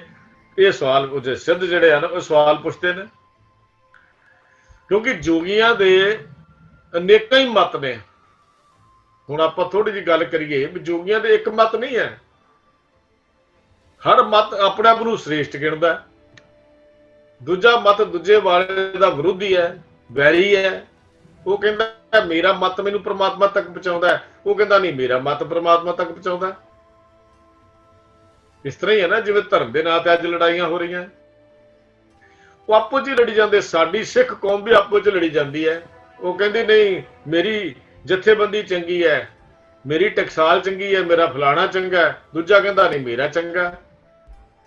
वो धर्म के नाम ते किद्दां वंडियां पै गईयां। करना धर्म प्रचार का काम है ते वंडियां कोई अपग्रेड कोई खपग्रेड कोई टकसाली ते कोई मिशनरी कह कह के अज कौम नूं किहड़े खूह विच सुट्टी जांदे। असीं जोगियां दा भी इहो हाल सी। असीं तां सिੱਖਿਆ कुछ नहीं बाबे नानक की बाणी तो। भी गुरु नानक पातशाह जी ने जिहड़ी गल उन्हां ने पुछी, तो क्योंकि उन्हां नूं इह पता ही नहीं सी भी किहड़े मत ने पहुंचना, इस करके कि उन्हें वखरे वखरे मत सन। 12 फिरके जोगियां दे सन्यासियां दे 10 किन्ने किन्ने फिरके इन्हां दे बने सी अगे। ते इन्हां फिर हर फिरके दा वखरा सिद्धांत, वखरा ढंग, वखरा तरीका। जिवें असीं कह लईए भी साडे विच अज एक ने वखरे चोले पा ले, एक ने वखरियां पग्गां ढंग दीयां बन लईआं, किसी ने सीधी बन लई, किसी ने गोल बन लई, किसी ने नोक वाली बन लई। असीं दूजिਆਂ ਨੂੰ मनुख ही नहीं समझदे। ਅਸੀਂ ਇੱਥੋਂ तक कह दिंदे आ जी इहने पैंट पा लई, धर्म की गल ही नहीं कर सकता, इहने चोला नहीं पाया, ये किद्दां धर्म का प्रचारक बन सकता। बस इहो ही हाल सी उस वेले। किन्ने मत किन्नियां गल्लां गुरु पाद भाई गिलानी जगत विच दी गल कीती भाई गुरदास जी ने। जगत विच तां गिलानी पई होई सी, जगत आपो च लड़ी जांदा सी इस गल दे उत्ते। इहो ही गल गुरु पातशाह भी आप दसदे आ। बाबा देखे ध्यान तर जलती सब पृथ्वी दिस आई। भाई गुरदास जी फिर इहो गल कहंदे भी गुरु साहब ने देखा कि बाजों गुरु गुबार है करदी सुनी लकाई। बाबे भेख बनाया उदासी की रीत चलाई। ते बाबा को घर बैठ के बह गया सी। चढ़िया सोधन धरत लुकाई। बाबा धरत लुकाई नूं सोधन तुरिया सी, तां ही जोगियां नूं मिलिया जाके। की लोड़ सी 18,000 20,000 फुट की उचाई ते जाके मिलण लई, क्योंकि बाबे ने धरत लुकाई नूं सोधन दा निर्णय करके घरों संसार तो निकले सी उदासियां लई। हुण इह सवाल जोगी पुछदे है कवन मत बेला भी किहड़ी सिੱਖਿਆ चलीए। अनेकां सिद्धांत जोगियां दे आपो च लड़ी जांदे, आपो च मरी जांदे, हर मत दा आपो च टकराओ। हुण इह कहण लगे बालिया तूं दस तेरा मत की है। साडी गल तां छड्ड, साडे मत ते इहो ਜਿਹੇ ही ने। तू अपने मत की गल समझा भी तेरा मत की कहंदा है। कोई फिरका तेरा तो होएगा ही ना, कोई ना कोई तेरा मत भी तो होएगा। असीं तां घर बार छड्ड के जंगलां विच आ गए, कंध मूल खा के गुजारा कर लिया, पहाड़ां दीयां सीटियां ते टीसियां ते आके बह गए, पर फिर भी निर्लेप नहीं हो सके। ते फिर तूं दस किवें हो सकदा। गुरु पातशाह जी ने गुरु ग्रंथ साहिब जी की बाणी विच ये गल्लां समझा दित्तियां भी इन्हां चीज़ां दे त्याग नाल कदी परमेश्वर दा मिलाप नहीं हुंदा। घर छड्डण नाल, जंगल नाल जाके बहण नाल कदी परमेश्वर नाल मिलाप नहीं हुंदा। भगत कबीर जी ने बिलावल राग विच एक बचन लिखिया, ग्रह तज बन खंड जाइए चुन खाइए कंधा, अजहों विकार ना छोड़ी पापी मन मंदा। भी ग्रह छड़ दिता, जंगलों से चले गए, पर विकार अंदरों नहीं गया। ये पापी मन मंदा जिहड़ा सी इस अंदरों विकार नहीं गए। क्यों छूटूं कैसे तरूं भवजल निध भारी। किवें पार होवां फिर। सिद्ध भी तो वही सवाल पूछते हैं कि राख राख मेरे बीठला जन शरण तुम्हारी। भगत जी कहते मैं तो बस मालिक जानता ही नहीं किहड़ा मत लवां ते किहड़ी सिੱਖਿਆ लवां, बस तेरी शरण विच आ गया। हुण तूं इस संसार तो पार करन वाला। घर बार का त्याग मैनू संसार तो पार नहीं कर सकता, क्योंकि बिखे बिखे की वासना तजी न जाई। वासना तो मुकदियां ही नहीं है। अनक जतन कर राखिए फिर लपटाई। ਵੀ ਕਿੰਨੇ ਯਤਨ ਕਰ ਲਈਏ ਫਿਰ ਆ ਕੇ ਚੰਬੜ ਜਾਂਦੀਆਂ ਨੇ। ਤੇ ਹੁਣ ਬਾਬਾ ਦੱਸ ਸਾਨੂੰ ਬਾਲਿਆ, ਉਹ ਕਿਹਦਾ ਤੇਰਾ ਗੁਰੂ ਕੌਣ ਹੈ, ਤੂੰ ਕਿਹਦਾ ਚੇਲਾ ਬਣਿਆ, ਕਿਹਦੇ ਕੋਲੋਂ ਸਿੱਖਿਆ ਲਈ ਹੈ, ਕਿਹਨੇ ਤੈਨੂੰ ਜੀਵਨ ਦਾ ਇਹ ਸਿਧਾਂਤ ਦੱਸਿਆ। ਸਵਾਲ ਅਗਲਾ ਪੁੱਛਿਆ ਵੀ ਤੇਰਾ ਕਵਨ ਗੁਰੂ ਜਿਸ ਕਾ ਤੂੰ ਚੇਲਾ, ਵੀ ਤੇਰਾ ਗੁਰੂ ਕੌਣ ਹੈ, ਤੇਰਾ ਜਿਹਦਾ ਚੇਲਾ ਕਿਹਦਾ ਹੈ, ਇਹ ਵੀ ਸਾਨੂੰ ਦੱਸ। ਕਵਨ ਕਥਾ ਲੈ ਰਹੋ ਨਿਰਾਲੇ, ਨਿਰਾਲੇ ਅਰਥ ਨਿਰਲੇਪ, ਕਥਾ ਹੁੰਦਾ ਗੱਲਬਾਤ। ਕਹਿੰਦੇ ਬਾਲਕਾ ਸਾਨੂੰ ਦੱਸ ਵੀ ਕਿਹੜੀ ਗੱਲ ਹੈ ਜਿਹਦੇ ਨਾਲ ਅਸੀਂ ਇਸ ਸੰਸਾਰ ਤੋਂ ਨਿਰਲੇਪ ਹੋ ਜਾਈਏ। ਨਿਰਲੇਪ ਕਿਵੇਂ ਹੋਈਦਾ? ਤੂੰ ਕਿਸ ਦਾ ਚੇਲਾ ਹੈ, ਕਿਹਦਾ ਗੁਰੂ ਕੌਣ ਹੈ, ਕਿਹੜੀ ਗੱਲ ਨਾਲ ਤੂੰ ਨਿਰਲੇਪ ਰਹਿਣਾ, ਸਾਨੂੰ ਵੀ ਦੱਸ। ਕੋਈ ਸਾਡੇ ਚਾਨਣ ਤਾਂ ਪਾ ਵੀ ਕਿਹੜਾ ਢੰਗ ਹੈ, ਕਿਹੜੀ ਤਰੀਕਾ ਹੈ, ਕਿਹੜੀ ਜੁਗਤੀ ਹੈ ਤੇਰੇ ਪਾਸ। ਬੋਲੇ ਨਾਨਕ ਸੁਣੋ ਤੁਮ ਬਾਲੇ, ਬੋਲੇ ਨਾਨਕ ਸੁਣੋ ਤੁਮ ਬਾਲੇ। ਉਹ ਸੁਣੋ ਕਹਿੰਦੇ, ਉਹ ਪੁੱਛਦੇ ਗੁਰੂ ਨਾਨਕ ਸਾਹਿਬ ਕਹਿੰਦੇ ਮੈਨੂੰ ਉਹਨਾਂ ਨੇ ਕਿਹਾ ਵੀ ਨਾਨਕ ਦੱਸ, ਬੋਲ ਦੱਸ, ਨਾਨਕ ਬੋਲ ਦੱਸ ਤਾਂ ਸਹੀ। ਉਹ ਬਲ ਕੇ ਬਾਲਿਆ ਬੋਲ ਤਾਂ ਸਹੀ, ਤੁਹਾਨੂੰ ਵਿਚਾਰ ਤਾਂ ਦੱਸ ਇਹਦੇ ਬਾਰੇ ਵੀ ਕਿਵੇਂ ਤੂੰ ਨਿਰਲੇਪ ਹੋਇਆ, ਕਿਵੇਂ ਤੂੰ ਆਪ ਤੇਰੀ ਜ਼ਿੰਦਗੀ ਕਿਵੇਂ ਇਸ ਤਰ੍ਹਾਂ ਹੋ ਗਈ, ਇਹ ਸਾਨੂੰ ਦੱਸ ਤਾਂ ਸੀ। ਦੁਨੀਆ ਤੋਂ ਨਿਰਾਸ਼ ਕਿਵੇਂ ਰਹੀਦਾ, ਕਿਹੜੀ ਬੋਲੀ ਹੈ, ਕਿਹੜੀ ਗੱਲ ਕਰੀਏ, ਕਿਹੜਾ ਢੰਗ ਹੈ, ਕਿਹੜਾ ਤੇਰਾ ਗੁਰੂ ਹੈ ਜਿਹਦਾ ਤੂੰ ਚੇਲਾ ਹੈ। ਤੈਨੂੰ ਆਸਾ ਨਹੀਂ ਸਤਾਉਂਦੀਆਂ, ਤੂੰ ਦੁਨੀਆ 'ਚ ਆਸਾ 'ਚ ਲਾਸ਼ਾ ਕਿਵੇਂ ਹੋ ਗਿਆ, ਕਿਹੜੀ ਸਿੱਖਿਆ ਨੇ ਤੇਰੇ ਤੇ ਅਸਰ ਪਾਇਆ, ਤੂੰ ਨਿਰਲੇਪ ਤੁਰਿਆ ਹੁੰਦਾ ਹੈ। ਸਾਨੂੰ ਉੱਤਰ ਦੇ ਹਾਂ ਬਾਲੇ, ਇਸ ਕਥਾ ਕਾ ਦੇ ਵਿਚਾਰੇ। ਗੱਲ ਤੈਨੂੰ ਹੋਰ ਪੁੱਛਣੀ ਹੈ, ਪਹਿਲਾਂ ਇਹਨਾਂ ਗੱਲਾਂ ਦਾ ਸਾਨੂੰ ਜਵਾਬ ਦੇ, ਕਿਹੜੀਆਂ ਜਿਹੜੀਆਂ ਉੱਤੇ ਪੁੱਛੀਆਂ ਨੇ। ਪਰ ਇੱਕ ਗੱਲ ਕਹਿੰਦੇ ਰਹਿ ਗਈ, ਹਾਂ ਕਹਿੰਦੇ ਅਸੀਂ ਵੇਖਿਆ ਸੰਸਾਰ ਦੇ ਵਿੱਚ ਵਿਚਰਦਿਆਂ ਹੋਇਆਂ, ਸੰਸਾਰ ਵਿੱਚ ਕਈ ਲੋਕ ਜਿਹੜੇ ਨੇ, ਅਸੀਂ ਇਹ ਮਤ ਤਾਂ ਸੁਣਿਆ ਵੀ ਉਹ ਦੁਨੀਆ ਦੇ ਪਸਾਰੇ ਵਿੱਚ ਹੀ ਰਹਿੰਦੇ ਆ। ਅਸੀਂ ਇਹ ਵੀ ਮਤ ਸੁਣਿਆ ਵੀ ਕਈ ਦੇਵੀ ਦੇਵਤਿਆਂ ਦੀ ਪੂਜਾ ਮਤ ਕਰ ਦੱਸਦੇ ਆ ਕਿ ਉਹਦੇ ਨਾਲ ਕਹਿੰਦੇ ਸੰਸਾਰ ਤੋਂ ਪਾਰ ਹੋ ਜਾਈਦਾ। ਅਸੀਂ ਇਹ ਵੀ ਗੱਲ ਸੁਣੀ ਹੈ ਧਰਮ ਦੇ ਵਿੱਚ ਕਿ ਨਿਉਲੀ ਕਰਮ ਕਰਕੇ ਰੱਬ ਨੂੰ ਮਿਲਿਆ ਜਾ ਸਕਦਾ। ਫਿਰ ਇਹ ਵੀ ਸਾਨੂੰ ਪਤਾ ਵੀ ਘਰ-ਬਾਰ ਛੱਡ ਕੇ ਜੰਗਲਾਂ ਦੀਆਂ ਨੁੱਕਰਾਂ ਵਿੱਚ ਬਹਿ ਜਾਈਏ ਫਿਰ ਰੱਬ ਮਿਲਦਾ। ਅਸੀਂ ਇਹ ਵੀ ਗੱਲ ਸੁਣੀ ਹੈ ਵੀ ਕੋਈ ਮੋਨੀ ਬਣੇ ਰੱਬ ਨੂੰ ਲੱਭਣ ਲਈ, ਕੋਈ ਮੋਨ ਸਮਾਧੀਆਂ ਲਾ ਲਈਆਂ ਕਈਆਂ ਨੇ, ਇਹ ਵੀ ਗੱਲ ਸਾਨੂੰ ਪਤਾ। ਕਈਆਂ ਨੇ ਅਰ ਦਾ ਤਿਆਗ ਕਰ ਦਿੱਤਾ ਵੀ ਅਸੀਂ ਆਦੀ ਨਹੀਂ ਖਾਣਾ। ਕੋਈ ਭਗੌਤੀ ਬਣ ਕੇ ਫਿਰਦਾ ਰਿਹਾ, ਕੋਈ ਇੱਕ ਵਾਕੀਆ ਬਣ ਕੇ ਫਿਰਦਾ ਰਿਹਾ, ਕੋਈ ਉਦਾਸੀ ਬਣ ਗਿਆ, ਹੁਣ ਧਰਤੀ ਦੇ ਰਟਣ ਕਰਦਾ ਰਿਹਾ।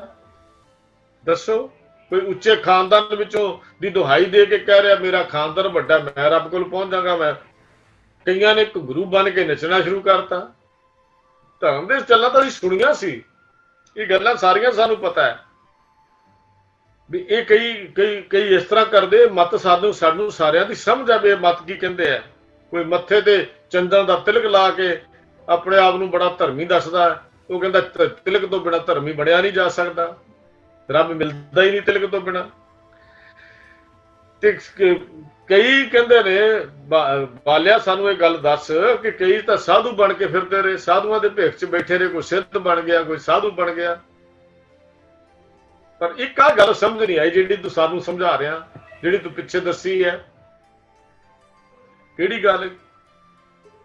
ਕਹਿੰਦੇ ਇਹ ਸਾਨੂੰ ਦੱਸ, ਭਵਜਲ ਸ਼ਬਦ ਲੰਘਾਵਨ ਹਾਰ।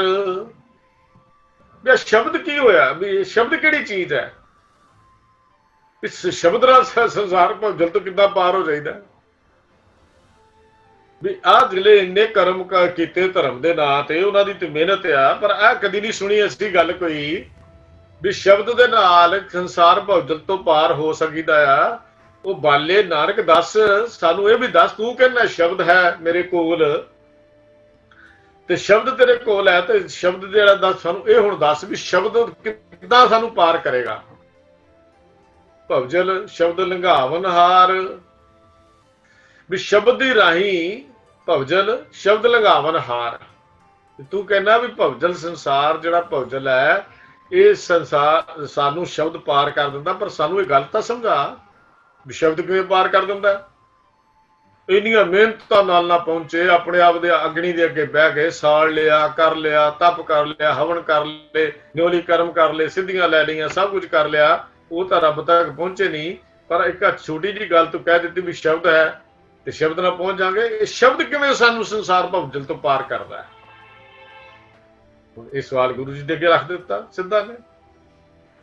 ਤੋ ਇਸ ਪੌੜੀ ਵਿੱਚ ਜਿੰਨੇ ਸਵਾਲ ਕੀਤੇ ਵੀ ਤੇਰਾ ਮੂਲ ਕੌਣ ਹੈ, ਜਗਤ ਦਾ ਮੁੱਢ ਕਿਹੜਾ, ਜਗਤ ਵਿੱਚ ਕਿਹੜੀ ਮੱਤ ਲੈਣ ਦਾ ਸਮਾਂ ਹੈ, ਕਿਹੜੀ ਸਿੱਖਿਆ ਲੈਣ ਦਾ ਸਮਾਂ ਹੈ, ਕਿਹੜਾ ਮੱਤ ਹੈ ਜਿਹੜਾ ਰੱਬ ਤੱਕ ਪਹੁੰਚਾ ਦੇਵੇ, ਤੇਰਾ ਗੁਰੂ ਕੌਣ ਹੈ, ਚੇਲਾ ਤੂੰ ਕਿਹਦਾ ਬਣਿਆ, ਤੇਰਾ ਗੁਰੂ ਕੌਣ ਹੈ, ਚੇਲਾ ਕਿਹਦਾ ਹੈ, ਉਹ ਕਿਹੜੀ ਗੱਲ ਹੈ ਜਿਹੜੀ ਤੈਨੂੰ ਮਾਇਆ ਤੋਂ ਨਿਰਲੇਪ ਕਰੀ ਬੈਠੀ ਹੈ, ਜਾਂ ਸੰਸਾਰ ਦੇ ਵਿੱਚ ਰਹਿੰਦਿਆਂ ਹੋਏ ਮਾਇਆ ਤੋਂ ਨਿਰਲੇਪ ਹੋ ਜਾਈਓ, ਕਿਹੜਾ ਢੰਗ ਹੈ, ਕਿਹੜਾ ਤਰੀਕਾ ਹੈ।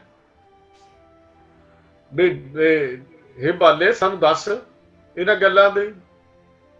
ਤੇ ਇੱਕ ਗੱਲ ਹੋਰ ਕਹਿੰਦੇ ਵੀ ਇਸ ਕਥਾ ਕਾ ਦੇ ਵਿਚਾਰ, ਇਹ ਸਾਰੀਆਂ ਗੱਲਾਂ ਦਾ ਜਵਾਬ ਦੇ।